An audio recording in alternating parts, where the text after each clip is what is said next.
Nu ko, šodien paņemsim jaunu tēmu, par ko padiskutēt, jo pēdējos 3 gadus šī tēma ir bijusi ļoti aktuāla un karsta.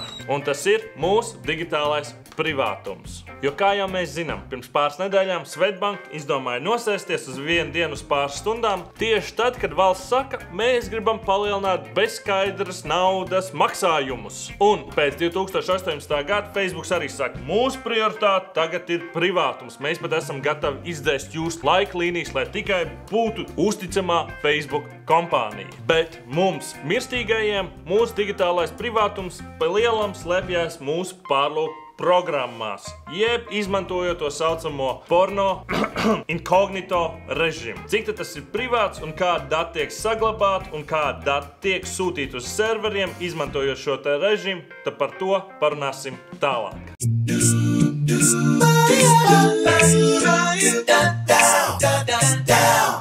Kas tad ir inkognito režīms iekš mūsu pārlūku programmas? 2005. gadā kompānija, kas jau tad teica, ka privātums ir viņa prioritāte, un tā ir kompānija, kas daudziem jums nepatīk, tas ir Apples, iekšā uz Safari 2.0, izveidoja šo te drošo privāto internetu surfošanu, jeb inkognito režīmu. Jeb beidzot, pirmo reizi pēc intensīvas internetu lietošanas un surfošanas uz kopējā datora, mums vairs nav jādzēš ārā visa mūsu meklēšanas vēsture, tā lai mēs nenonāktu šādās te situācijās. I've just been noticing that every time I leave to go out, the next time I open the computer, the browser history's been cleared. Bet 3 gadus vēlāk jau arī pārējās pārlūku programmas sāk adoptēt šo te funkciju, un mūsdienās tā jau ir ierasta lieta, to, ka mēs zinām, ka ir šitāds te režims iekš mūsu pārlūku programmas. Tas ir gan mūsu datoros, gan mūsu mobilajos telefonos, un interesantā kārtā, tagad tas arī ir pieejams mūsu YouTube aplikācijās. Vai tas nozīmē, ka mums beidzot būs 18+ iekš mūsu YouTube aplikācijas? Un to arī saprat lielās tech kompānijas, redzot to, ka patērētājiem šī feature liekas nežēlīgi kruta. Un pat Microsoft 4 gadus atpakaļ, tad, kad viņi mēģināja nogalināt Internet Explorer un palaist savu Microsoft Edge, kurā mēs jau arī drīz varēsim teikt bye bye Felicia, mēģināja jauns lietotājs piesaistīt ar savu patentēto Automation of Browsing mode iekš savus Edge pārlūku programmas. Jeb vienkāršāk to, ka noteiktās lapās pats Microsoft Edge browsers pārslēdzās uz inkognito modu tad, kad viņš jūt, hei, šitien kaut kas tiek darīts netīrs. Kas ir diezgan ironiski, jo ikdienā mēs izmantojam Microsoft Edge, lai nokačātu kādu citu pārlūku programmu. Have you been tempted to uninstall Internet Explorer from anyone's computer recently? Palielam šis te inkognito režīms ir domāts tā, lai mūsu dati būtu privāti un trešajām personām nepieejami. Lai šie dati nebūtu saistīti ar mūsu datoru vai mums kā lietotājiem, jeb kā Microsoft mums agrāk mēģināja iestāstīt to ar savu Internet Explorer 8 reklāmu. You're buying about a half an anniversary present and you don't want her to find out. Just turn on in-private browsing in Internet Explorer 8, do your thing, clickety-click, and no one knows what you've been up to. Your secret safe. Jā, jo tieši tas, ko viņš gribēja slēpt no savas sievas. Secret safe. Kleitu gribēja nopirkt.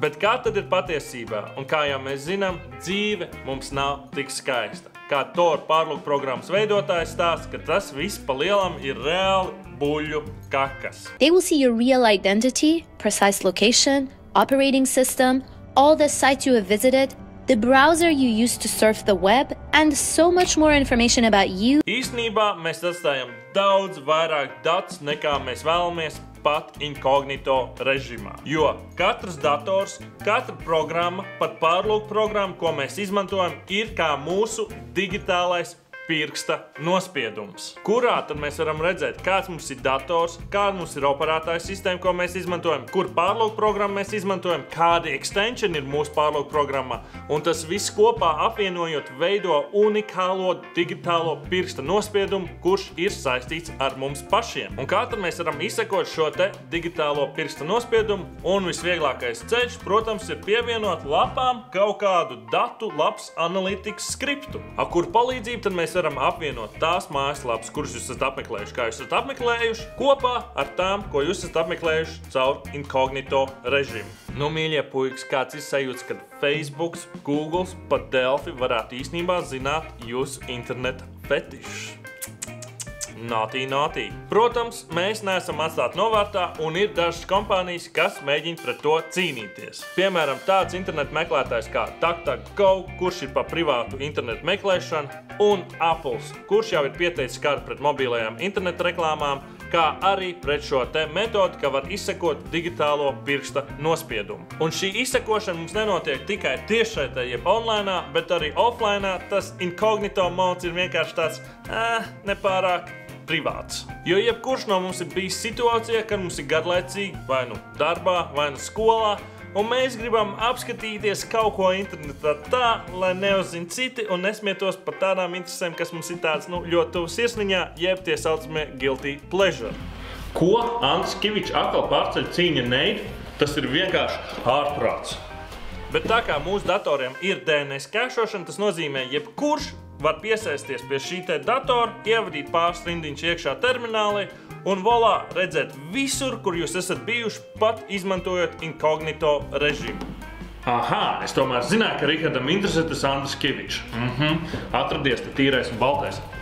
Un ne tikai šis kolēģis, bet arī gan router administrators un pat tavs internet providers var redzēt visur, kur te esi bijis. Ar vai bez incognito režīmu. Lai gan šeit Latvijā mums ir paveicies, jo īsti, cik man ir zināms, mūsu datu paketes netiek skanēts, ko mēs pārsūtam, un mums providers nesūta nekāds vēstulīts, pat tad, ja mēs izmantojam kādus torrentus. Bet to, cik ilgi viņš ir saglabājis visu mūsu browsing history, to gan mēs nezinām, un es nespēju atrast nekādus datus, jo Vācijā it kā maksimālais, cik ilgi tu varat turēt šos datus uz saviem serveriem, ir 7 dienas. Bet štatojas, tur gan situācija daudz trakāk. Tur gan jūs providers var skanēt jūsu datu paketes, gan saglabāt jūsu visu informāciju un par to pārdot citiem trešajām pusēm, kas tad var izmantot šo te visu informāciju, lai jums piedāvātu vēl vairāk reklāmas un targetēt jūs vēl vairāk. Well, your internet provider knows far more about your browsing habits than Google, Facebook, or Amazon.